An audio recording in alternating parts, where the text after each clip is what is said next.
제가 이 시편에 대한 이야기를 하면서 고라자손 이야기를 했습니다. 한 주밖에 안 지났는데, 네, 고라자손 기억나세요? 자, 오늘 말씀도 고라자손의 노래라 이렇게 되어 있습니다. 혹시 잊어버린 분들을 위해서 이야기하자면, 고라자손은 출애굽하던 당시에 모세에게 반역해서 징벌을 받았던 사람인데, 다윗 왕 시대에 와서 성전을 이렇게 수종드는 자들이 되었다, 이런 말을 했어요. 오늘 이 시편이 쓰여지고 있는, 여러분들이 읽으면서 느끼셨겠지만 굉장히 익숙한 부분이잖아요. 이 부분은 히스기야 왕 시대의 이야기를 고라자손들이 보고 노래한 것이다, 이렇게 역사학자들이 이야기를 하고 있습니다. 이 히스기야 왕에 대한 오늘 말씀의 근거가 되는 이 내용은 열왕기하 19장에 나와 있습니다. 네, 이렇게 안 쓰시는 분은 머리가 좋든지 나는 죽어도 안 읽어 이러는 분이겠죠. 여러분들이 이왕이면 말씀을 배우면서 궁금한 건 집에 가서 한번 보고 이러면 훨씬 좋겠죠. 네, 열왕기하 19장. 네, 그래도 안 쓰는 걸 할 수 없고요. 외우든지 열왕기하 19장. 자, 오늘 여기서 나오는 배경이 무엇인가? 당시 히스기야 왕이 있던 시대는 근동 지방에 패권을 가지고 있던 나라가 아수르라고 하는 나라였습니다. 아시리아.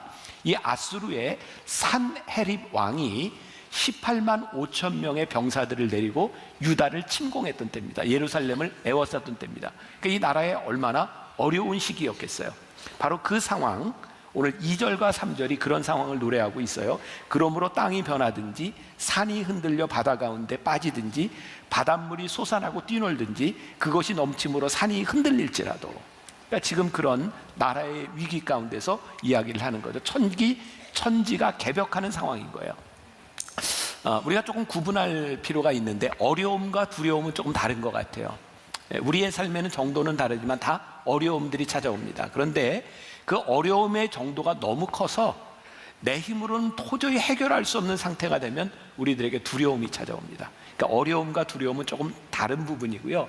지금 여기 히스기야 왕과 그리고 시편 기자가 느끼는 상황은 어려움의 정도를 넘어서서 두려움을 느끼는 그런 상황이 되었던 것 같습니다. 여러분, 히스기야 왕에 대한 이야기는 그의 아버지부터 시작이 되는데요, 열왕기하 18장부터 나오고 있어요. 그의 아버지가 아하스 왕입니다. 그건 잊어버려도 괜찮습니다. 아하스 왕은 우상을 섬기는 사람이었고요, 히스기야가 왕이 됐을 때 아버지가 섬기는 우상들을 다 제하여 버립니다. 열왕기 상하와 그리고 역대기에는 왕들의 이야기가 나오는데, 역대기 상하는 특별히 다윗부터 시작해서 유대 왕조에 대한 이야기가 나옵니다. 자, 여기까지 좀 이해가 되신 거죠? 유대 왕조. 자, 북이스라엘과 남유다 중에 남유다를 중심으로 한 이야기가 나오고 있고요, 역대기에는 42명의 왕의 이야기가 나옵니다. 그 중에 히스기야는 유일하게 이 말씀에 하나님 마음에 합한 자다라고 불릴 만큼 칭찬을 받는 사람이었습니다. 근데 이 히스기야가 모든 우상을 다 제거하고 하나님 마음에 드는 사람이었는데 그에게도 어려움이 찾아왔어요. 그리고 산헤립이라고 하는 왕이 18만 5천 명을 가지고 궁전을 다 에워쌌을 때 그 두려움 가운데서 이 히스기야 왕이요, 하나님께 온전히 의지하지 못하고 성전에 있는 모든 성물들을 다 갖다 바칩니다. 그리고 애굽에 있는 왕에게 도움을 요청합니다. 그래도 문제가 해결되지 않았습니다. 전 그런 생각이 들었습니다. 하나님 마음에 합한 왕이라고 불리우는 히스기야 왕도 그 두려움 가운데서 이렇게 하나님 앞에 이런 모습을 보였다면, 우리가 인생을 살아가면서 어려움 가운데 두려움으로 하나님을 잃어버리는 순간들, 어쩌면 그것이 그렇게 이상한 일은 아니겠다. 우리도 그럴 수 있겠다. 어쩌면 우리들에게 힘을 주는 부분인지도 모르겠다는 생각이 들어요. 두려움에는 두 가지 차원의 두려움이 있는 것 같아요. 하나는 긍정적인 두려움이 있고 또 하나는 부정적인 두려움이 있습니다. 긍정적 두려움이란 어떤 것일까요? 사실은 우리들은 두려움이 있기 때문에 안전하게 사는 것 같아요. 그렇죠? 높은 데 올라가면 무섭고, 그래서 높은 데 올라가지 않고, 요즘 방송에서 가끔 나오는 게 셀카 찍다 죽는 사람들이 있잖아요. 그죠? 막 절벽 같은 데 가가지고 이거 하지 말라는데, 꼭 하지 말라는데 겁 없이 올라갔다가 떨어져 죽어요. 하지 말라는 게 두렵다고 느껴져야 우리를 안전하게 만드는 거죠. 사실 제가 이렇게 병원에 많이 다니고 아픈 이유 가운데 하나가, 제가 이게 두려움이 별로 없어서 그런 것 같아요.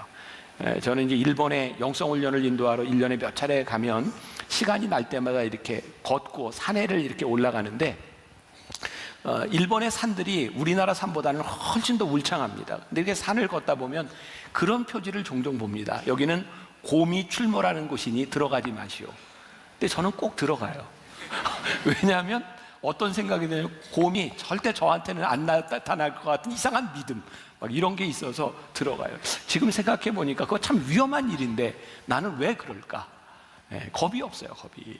그러니까 우리들에게 정상적인 이 두려움은 긍정적으로 우리들에게 일어나는 일이기 때문에 괜찮습니다. 문제는 우리들의 삶에 일어나는 부정적인 두려움인 거죠. 오늘 이 시편 기자가 이야기하고 있는 이 상황, 히스기야가 접하고 있는 이 상황은 이 엄청난 두려움 가운데서 무기력해졌다는 거예요. 그 나폴레옹 힐이라고 하는 사람이 이런 말을 했습니다. 공포는 모든 논리를 무력하게 만들고 모든 상상을 파괴하며 모든 자신감을 꺾어버리고 모든 열성을 지워버리며 모든 의욕을 없애버리는 힘을 지니고 있다. 그리고 사람들을 나태와 비참과 불행에 빠뜨리고 마는 것이다. 지금 이 시편 기자가 보고 있는 이 상황은 바로 이 부정적 두려움 가운데 있는 거예요. 그런데 오늘 이 말씀이 어떻게 가고 있냐면 이 두려움 가운데서 두려워하지 말라, 이렇게 말씀이 가고 있어요. 제가 어제부터 오늘 말씀을 전하면서 제 마음속에 소원인 거예요. 하나님, 오늘 우리 성도들 가운데 우리가 어찌할 수 없는 그 두려움 가운데 있는 성도들이 있다면 오늘 우리들에게 말씀하시는 두려워하지 말라는 이 말씀이 우리들에게도 들리게 하여 주옵소서. 이 존 스토트라고 하는 유명한 신학자는 이 시편, 내가 사랑하는 시편이라고 하는 책에서 이 시편 46편을 묵상하면서 이런 얘기를 합니다. 이 46편은요 우리들에게도 아주 익숙한 이 말씀인데, 사실 종교 개혁을 하던 말틴 루터, 멜랑크톤 이런 사람들이 힘들고 어려울 때 이 말씀을 보면서 힘을 얻었다는 거예요. 원수가, 마귀가 우리들에게 달려와서 우리들이 아무것도 할 수 없는 상황, 우리들이 인생에서 마주치는 상황인 거죠. 여러분들 혹시 마사다 요새라고 하는 영화를 통해서도 접해 봤음직한 곳이죠. AD 60년경에 이스라엘 사람들이 로마로부터 잠시 나라를 되찾은 적이 있고요, 바로 저기에서 끝까지 로마와 항전합니다. 그리고 3년 동안 저기에서 버티며 싸우다 죽게 되죠. 저 요새를 어떻게 올라가서 정복을 했겠습니까? 사실 이번 3월에 저는 좀 더 나이가 들면 제가 저기를 걸어서 올라갈 수 없을 것 같았어요. 제가 그 느낌을 좀 한번 알고 싶었어요. 그래서 무모하죠. 한국 사람 중에 저기 걸어 올라가는 사람 거의 없습니다. 근데 제가 걸어 올라가서 3월에 저기까지 놀래주세요. 이렇게 놀랄 얘기를 해도 안 놀래면 제가 놀래요. 자, 이제 저기를 올라갔는데 가서 보니까 저희가 정말 진짜 요새인 거예요. 그래서 결국 로마가 저기를 어떻게 점령하게 되냐면 도저히 올라가서 점령이 안 되니까 옆에다가 저기와 맞먹는 높이의 성을 쌓고 점령을 합니다. 이스라엘 사람들이요 선민의식을 가지고 있었기 때문에 그들은 굉장히 자존심이 강한 민족이었어요. 저 마사다 요새 안에는 물도 수로까지 다 만들어서 물과 곡식이 있었기 때문에 얼마든지 싸울 수는 있는데 이제 같은 높이에서 로마 군들이 올라오니까 이제 어쩔 수 없는 상황이 된 거죠. 그래서 어떻게 했는지 아세요? 모든 남자들이 먼저 가족들을 다 죽입니다. 그리고 남은 남자들 가운데서 10명 제비를 뽑아서 10명이 다른 남자들을 다 죽여요. 10명 중에 마지막 1명을 제비 뽑아서 9명을 죽이고 한 사람은 자결합니다. 요세푸스의 아마 그 역사의 이야기에 의하면 저것이 다 자결했는데 저 상황들이 어떻게 알려졌는가? 그때 죽지 않고 숨어있던 어린 아이들, 그 누군가에 통해서 그 이야기들이 전해지고 있습니다. 저곳에서 다 자결해 죽습니다. 그들은 이런 생각을 했을 겁니다. 마지막까지 이 상황에서 우리들이 할 수 있는 것이 없다. 여러분 3년 동안 저기에서 마사다에서 항쟁을 하면서 그들은 이 시편 46편을 많이 외우지 않았을까요? 이런 상황 가운데서 두려워하지 말라고 하나님이 나에게 힘이 되신다고 생각하지 않았을까요? 그런데 정말 그들이 아무것도 할 수 없는 상황 가운데서 그들은 마지막 자존심을 지키는 일을 어떻게 생각하냐면 우리는 저들에게 죽느니 우리가 죽겠다. 자살을 택합니다. 저는 이것이 그들의 최선은 아니었다고 생각합니다. 그 민족이 멸망하고 하나님이 아무것도 하실 수 없는 것처럼 보였을지 모르지만 2000년이 지금 이 시간 우리를 통해서 하나님은 여전히 찬양을 받으시는 분이기 때문에 그들이 죽었다고 그들이 멸망했다고 하나님의 존귀하심이 사라지지는 않습니다. 단지 그들은 그들 스스로 자신감, 자존심을 지키려 했던 것뿐이죠. 오늘은 그리고 어제 토요 예배를 통해서 계속해서 제가 여기 원고에 썼던 것은 아니지만 하나님께서 저에게 주시는 마음이 우리 성도들 가운데, 아니 지금 이 예배를, 이 말씀을 미디어로 듣고 있는 누군가, 어떤 사람들 가운데 자살을 생각하고 있는 사람도 있을 수 있겠다. 너무 힘들어서 정말 이 천지가 개벽하는 것처럼 땅이 솟았다, 이 바다가 요동치는 이 상황 가운데서 내가 할 수 있는 것이 아무것도 없어서 나는 더 이상 내가 할 게 없어, 나는 자살밖에 할 수 없다고 생각하는 그 요동치는 상황 가운데서 하나님께서 우리들에게 말씀하시는 것이 내가 지키려고 하는 최후의 자존심, 그거 교만이다. 여러분, 제가 이렇게 이야기하는 것이 지금 여기 말씀을 듣고 있는 사람들 가운데 그런 얘기를 하는 사람이 있을지 몰라요. 목사님이 내 형편에 대해서 뭘 압니까? 내가 얼마나 힘든지 목사님이 얼마나 압니까? 근데 제가 조금 이해하는 게 있어요. 저는 제가 많이 힘들었을 때, 아플 때, 공황장애, 우울증, 막 제 몸에 여러 가지 이상들이 나타났을 때 정말 살아서 숨 쉬는 게 그렇게 힘들다는 것을 처음 느껴봤어요. 사는 게 힘들구나. 저는 자기의 목숨을 스스로 끊어야 되는 그 사람들의 아픔이 얼마나 힘든 건지 조금은 이해할 것 같아요. 오늘 10시 예배를 마치고 났는데 한 성도분이 오늘 교회를 처음 나왔다고, 오늘 이 말씀을 듣고 저하고 잠깐 이야기를 하죠. 제가 새 가족을 만나야 되는데 목사님 3분만 얘기하게 해주세요. 눈물을 흘리면서 지금 내 상황이 얼마나 요동치고 힘든 이 상황인지 저에게 이야기를 하면서 저에게 도움이 필요하다고. 제가 함께 기도하면서 이렇게 얘기를 해서 내가 무엇을 할 수 있겠습니까? 그러나 하나님께서 붙잡아 주심과 하나님이 함께 해 주심과 하나님이 힘이 되심을 알고 고백했으면 좋겠습니다.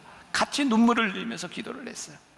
어쩌면 우리들의 인생에 이정표와 같은 산이 우리들의 눈에서 순식간에 사라져버린 것 같은 그런 어려운 일들을 우리들은 경험하죠. 그런데 오늘 시인이 오늘 이 시편에서 1절에서 무엇라고 선언을 하고 이 말씀을 시작하고 있냐면, 하나님은 우리의 피난처시요 힘이시니 환난 중에 만날 큰 도움이시라. 그러니까 오늘 우리가 이 고백을 하면서 살아가는 신앙인과 이 고백을 하지 못하는 사람들과는 너무나 큰 차이가 있는 거예요. 우리들 모두에게는 어려움이 찾아오지만, 저는 오늘 시편을 여러분들이 저와 함께, 아니 이제 12주 동안 이 말씀을 함께 나누면서 여러분들에게 진짜 큰 유익이 있다. 우리가 들었던 이 말씀들이 우리들의 삶의 어려움 가운데 생각날 때 그 말씀이 우리를 붙잡아 줄 수 있기 때문이죠. 제가 지난주에 동경중앙교회 우리 장승건 목사님이 부임해 간 그 교회 가서 제가 재직들 이렇게 훈련도 하고 거기서 교인들과 함께 지내는 시간을 가졌어요. 거기 장로님 부인 권사님 한 분이 저와 제 아내에게 참 이렇게 좋은 대접을 해주셨어요. 좋은 숙소에서. 그분이 암 선고를 받고 10년이 지난 기념으로 하나님께 너무 감사하고 또 그 마음으로 이렇게 대접을 합니다. 이렇게 이야기를 해요. 그분이 10년 전에 암 선고를 받았을 때 그분에게 두려움이 찾아왔대요. 두려움은 우울증으로 이어졌고요. 근데 가장 큰 두려움이 뭐였냐면, 내가 죽고 나면 내 남편과 내 자식들 어떡하는가, 그게 두려웠대요. 그 두려움 가운데서 너무너무 힘든 때 그 주변에 있는 그 사람들, 같이 사는 사람들이 있으니까 어떤 가정을 보게 되었는데 진짜 금슬이 좋은 가정이었대요. 남편이 당신이 죽으면 내가 관에 따라갈 거야 이랬던 사람이었는데 아내가 죽고 6개월 만에 결혼을 했대요. 그래서 그걸 보니까 안심이 되더래요. 내 남편 나 없어도 살겠구나, 그런 생각도 들었고요. 그 다음에 애들을 보면서 생각해 보니까 부모 없이 크는 애들도 있는데 내가 이만큼 키워놨으면 됐지, 그 염려가 사라지더라는 거예요. 그게 남편과 자식에 대한 염려가 사라지면서 하나님께 이렇게 기도했다. 하나님, 그런데 제가 지금까지 하나님 믿으면서 살아왔는데 제가 이 죽음 앞에서 제 믿음이 무너지지 않도록 저를 도와주세요. 하나님께 기도했대요. 하나님, 제가 지금까지 하나님 믿으면서 살아왔는데 죽음 앞에서 내 믿음이 무너지지 않도록 나를 도와주세요.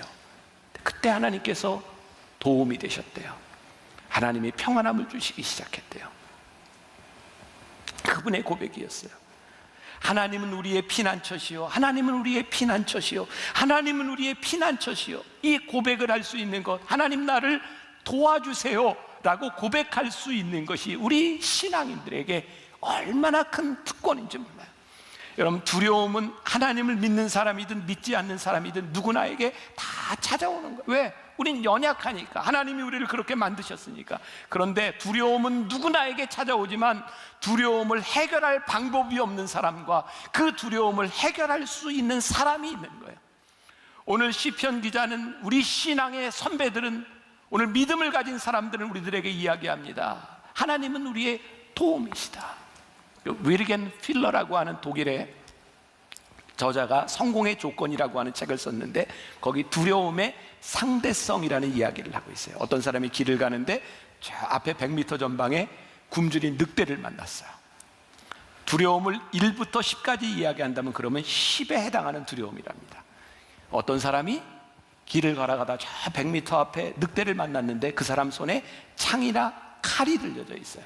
그때 두려움은 8이나 9 정도 된대요. 어떤 사람이 길을 가다가 저 100m 앞에 굶주린 늑대를 만났는데 칼과 창을 들었을 뿐만 아니라 옆에 동료가 대여섯 명 된대요. 그러면 두려움이 5나 6으로 줄어든대요. 어떤 사람이 길을 가다가 저 앞에 굶주린 늑대를 만났는데 그 사람 옆에 오토바이나 자동차가 있거나 총을 들고 있으면 두려움이 제로가 된다는 거예요. 두려움의 상대성. 오늘 우리들에게 두려움이 문제가 아니라, 우리들에게 무엇이 나타나냐에 대한 문제가 아니라, 오늘 우리들에게 누가 있는가, 우리들이 방어 수단을 가지고 있는가, 이것이 두려움의 상대성에 대한 부분이라는 거예요. 어떤 목사님의 글을 보았어요. 이분은 미국에서 목회를 하고 있는 분인데, 여러분, 옛날 우리 이민자들이 미국에 가서 신앙생활을 할 때 교회들이 세워지면 돈이 없으니까 다 미국 교회를 빌려서 시작을 했거든요. 미국 교회를 빌려서 예배를 드리는데 제일 큰 문제 중에 하나는, 미국 교회와 한국 교회의 가장 극명한 차이는 새벽 예배가 있느냐 없느냐잖아요. 이 새벽 예배는 한국 사람들만 가지고 있는 아주 전통적인 믿음이잖아요. 그래서 이 한국 목사님이 미국 교회 목사님에게 가서 이렇게 부탁을 했답니다. 우리가 지금 새벽 예배를 드려야 되겠다고. 그래서 미국 목사님이 눈을 땡그랗게 뜨고, 그죠? 눈을 네모랗게 뜰 수는 없잖아요. 땡그랗게 뜨고 이 목사님에게 물었답니다. 아니, 새벽 5시란 말입니까? 이렇게 물었대요. 또 이렇게 믿지 마, 영어로 했겠죠. 예. 어제 새벽 5시라고 했더니 그 미국 목사님이, 그럼 새벽 5시마다 목사님이 설교하겠다는 겁니까? 그렇다 그랬더니 미국 목사님이, 그러다 죽습니다 그러더래요. 그러면서 하는 얘기가, 새벽 5시에는 하나님도 주무십니다. 여러분 생각해 보세요.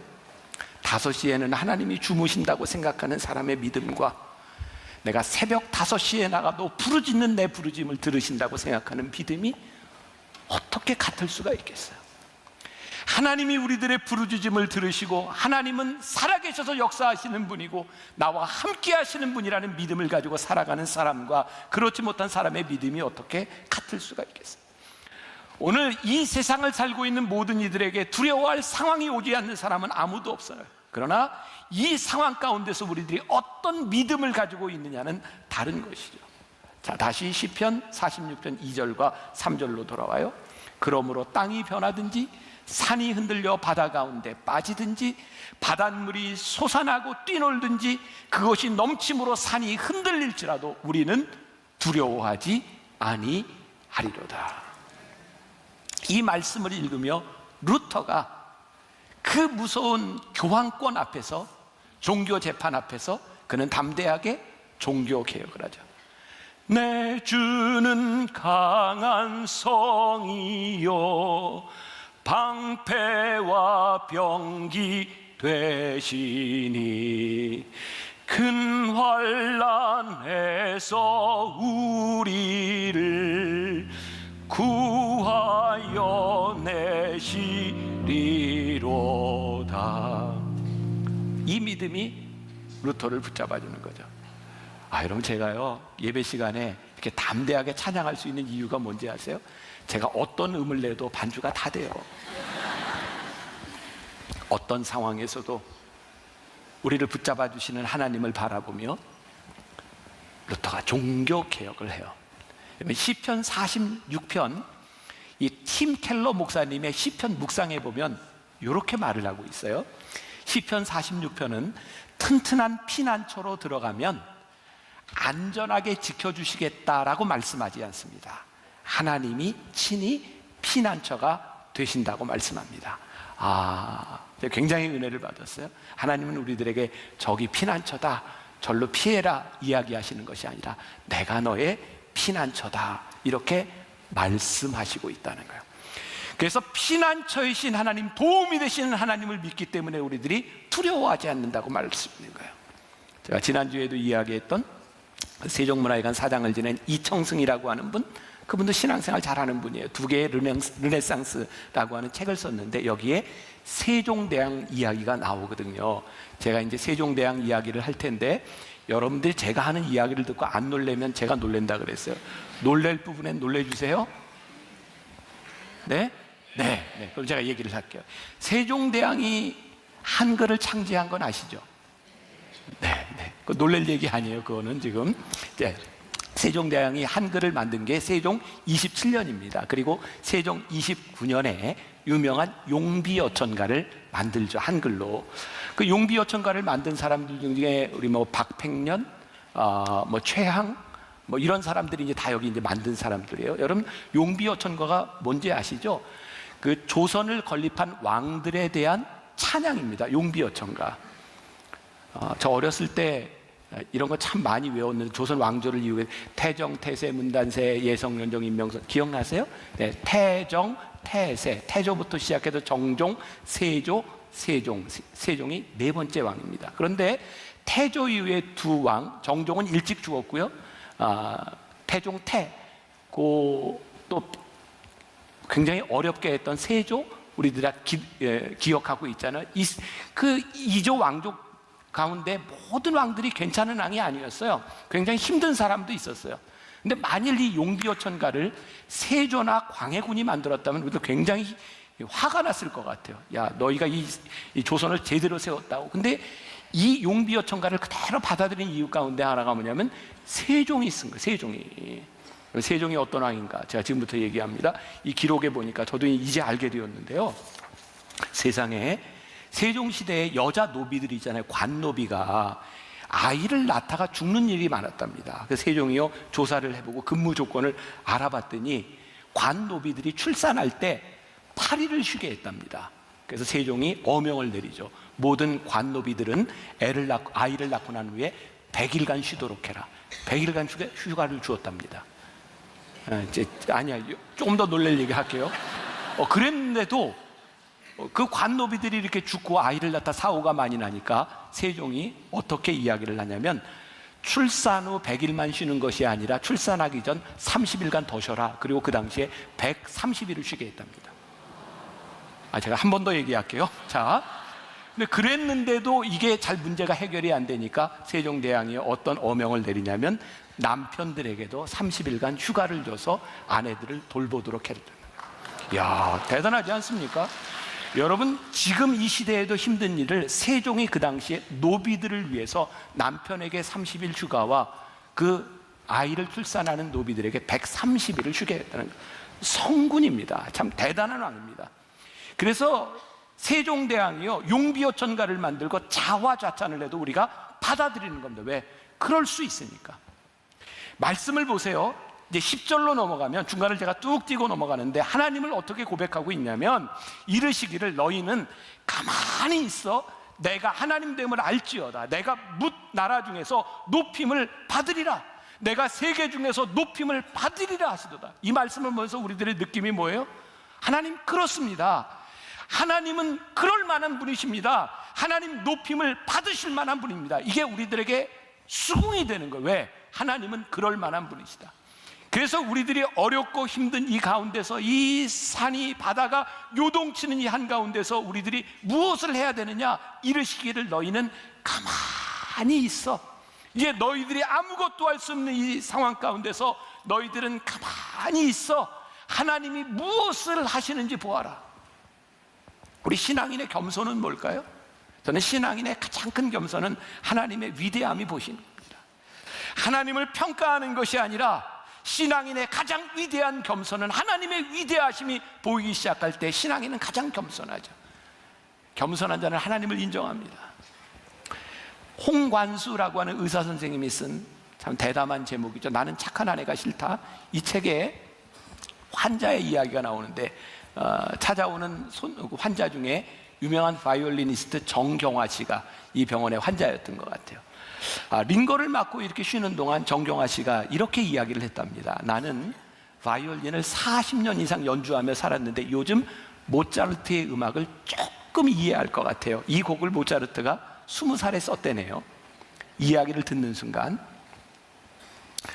정경화 씨가 겸손하다 이런 생각이 든 것이 아니라 그 사람 참 솔직하구나 이런 생각이 들더랍니다. 그러면서 이렇게 말을 해요. 이분은 음악을 굉장히 좋아하는 사람인데, 나는 실력을 갖추어야 겸손해질 수 있다는 사실을 깨달았다. 내가 겸손해지지 못할 때 남의 교만이 더 크게 보이고, 내가 겸손해지면 남의 교만이 내 눈에 보이지 않는다는 사실을.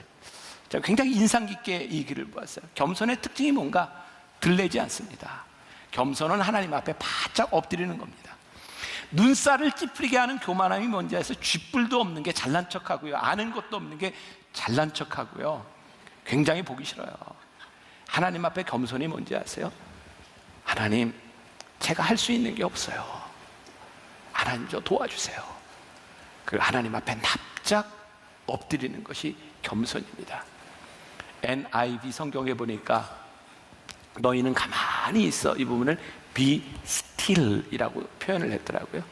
가만히 있어. 우리가 가만히 있을 때 하나님께서 우리를 통하여 높임을 받으실 거야. 이 부분도 be exalted라고 쓰고 있는데, 이 exalted라고 하는 말은요, 단순히 높임을 받는, 이거 가지고는 잘 설명이 안 되는 부분입니다. 하나님이 높임을 받으시고 하나님이 영광을 받으시는 거예요. 근데 언제 영광을 받으세요? 내가 가만히 있어 하나님이 하나님 되심을 바라보며 하나님 하시는 일을 우리들이 보기 시작할 때 하나님이 높임을 받으세요. 놀라운 일이 뭐예요? 하나님은 우리를 통하여 두려움 가운데서 하나님이 높임을 받으시기를 원하시는 분이에요. 이 겸손은요, 말씀을 묵상하다 저는 그런 생각이 들어요. 그렇구나.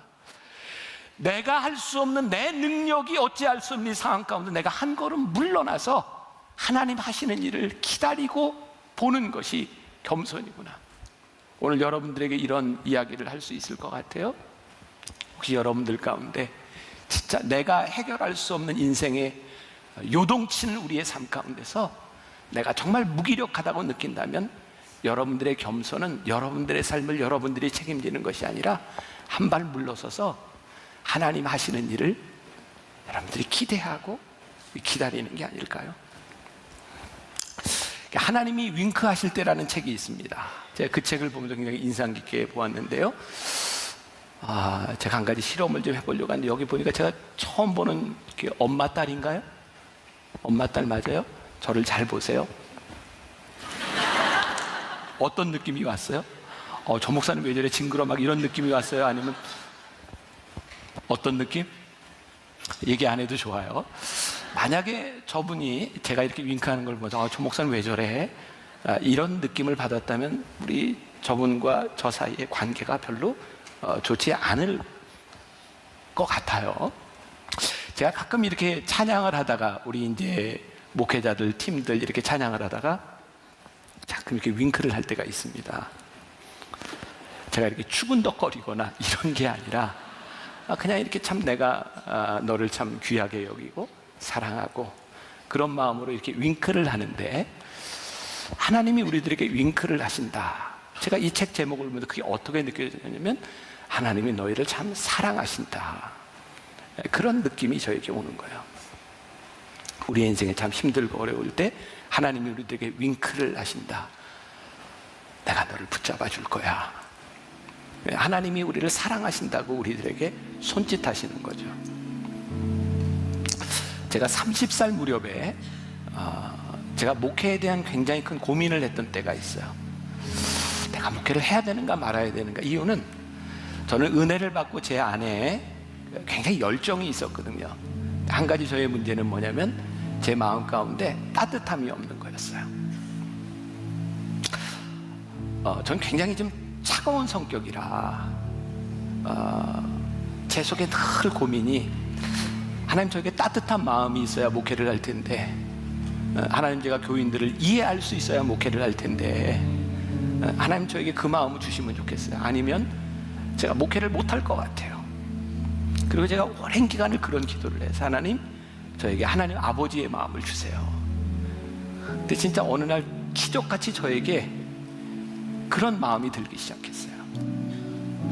교인들의 아픈 이야기를 들으며 제가 눈물을 흘리기 시작했고, 교인들을 바라보며 아파하는 교인들의 마음이 제 안에 들어오기 시작했고, 제가 그런 고백을 할 수 있게 되었어요. 아, 내가 우리 교인들을 참 사랑하는구나. 그게 저에게 너무 큰 은혜였어요. 근데 제가 여러분들을 향해 느끼는 이 느낌을 가지고 우리를 향해 바라보시는 하나님의 느낌과 어떻게 비교할 수 있겠습니까? 근데 하나님이 우리들에게 하시는 말씀이 뭐냐면, 우리들에게 윙크하실 때 내가 너를 사랑하고 내가 너를 버리지 않고 내가 너의 힘이 되고 내가 너의 피난처가 된다고 말씀하시거든요. 우리 교인 중에 이렇게 투자하는 일을 하는 분이 계세요. 이렇게 많은 돈을 이렇게 투자하는 일들이 쉽지 않잖아요. 제가 그분에게 이렇게 물은 적이 있습니다. 아, 이렇게 회사를 선택하는 일, 저 회사가 잘 될지 안 될지 그거 선택하는 일이 참 힘들겠습니다. 그분이 저에게 인상적인 이야기를 했습니다. 목사님, 우리가 아무리 살펴본다고, 우리가 아무리 이렇게 계산을 해본다고 그 계산대로 되겠습니까? 어떤 일이 있을지도 모르고. 근데 저는 투자할 때 그 회사를 보는 것이 아니라 사람을 봅니다. 그 사람이 믿을 수 있으면 투자합니다. 우리의 신앙의 오류 가운데 하나가 이런 게 있는 것 같아요.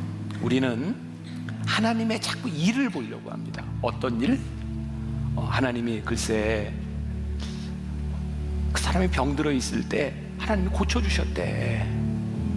하나님이 글쎄 그 사람이 경제적으로 너무너무 어려울 때 하나님이 기적같이 일을 베푸셔서 하나님께서 그 사업을 회복시키셨대. 우리들에게는 하나님이 하시는 많은 일들에 대한 이야기가 있어요. 그리고 우리를 힘들게 하는 게 뭔지 아세요? 하나님, 왜 그 사람에게 일어났던 일을 나에게 하시지 않으세요? 하나님, 왜 나에게는 그런 기적이 일어나지 않아요? 우리를 실망시키는 일이 뭐냐면, 하나님이 하시는 일, 그 일을 자꾸 나에게 그런 생각을 하는 거죠. 근데 오늘 말씀을 통해 우리들이 깨닫게 되는 것이, 하나님은 나의 피난처가 되신다라고 하는 것이요, 하나님이 우리들에게 피난처를 만들어 주시는 분이 아니라 하나님이 그분이 나의 피난처가 되신다. 누구에게 일어났던 그 일이 문제가 아니라 지금 내 앞에서 하나님이 하시는 일은 하나님이 나를 위해 하시는 일이니 너희는 가만히 있어 하나님이 하나님됨을 알지어다. 그분이 높임을 받으리라. 그럼 우리들의 믿음이 뭐예요?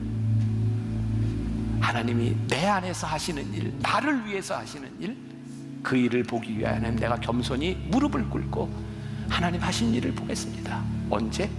내가 어떤 것도 할 수 없는 상황 가운데서, 내 능력으로 어떤 것도 해결할 수 없는 상황 가운데서 하나님께서 하시는 일을 제가 보겠습니다.